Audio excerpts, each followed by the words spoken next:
అండి, welcome to లిక్కీ crazy thoughts. ఈ video ద్వారా నేను మీ అందరినీ చాలా రోజుల తర్వాత కలుసుకోవడం నాకైతే చాలా ఆనందంగా ఉంది. ఈ రోజు మన వీడియోలో బెల్లం వినాయకుడి టెంపుల్ ని నేను మీకోసం వ్లాగ్ చేసి చూపించబోతున్నాను. పదండి వీడియోలోకి వెళ్ళిపోదాం.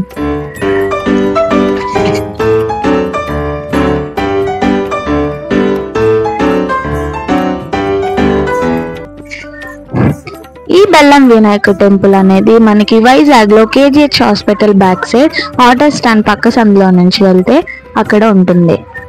ఇది మన టెంపుల్ యొక్క టైమింగ్స్ అన్నమాట. ఈ టెంపుల్ కి మేమెందుకు రావాలి, దీని యొక్క విశిష్టత ఏంటి అని అనుకుంటున్నారా?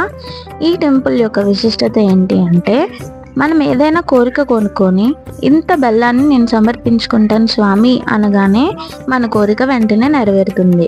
నెరవేరిన వెంటనే మనం మర్చిపోకుండా మనం ఎంత బెల్లం అయితే సమర్పించుకుంటాం అనుకున్నామో అంతే బెల్లాన్ని మనం దేవుడికి మనం ఇవ్వాలన్నమాట.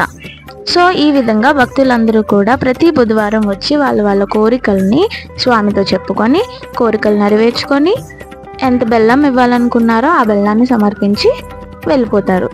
సో ఇదైతే మన టెంపుల్ ఎంట్రన్స్.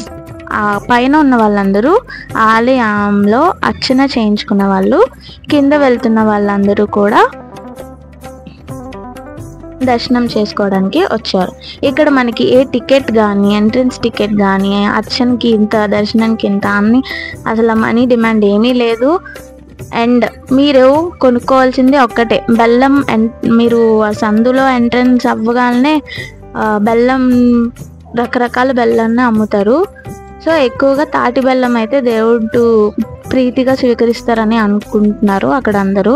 మేము ఫస్ట్ టైం వెళ్ళడం కాబట్టి మేమైతే ఏం తీసుకెళ్ళలేదు, మేము అనుకోకుండా వెళ్ళాం యాక్చువల్లీ.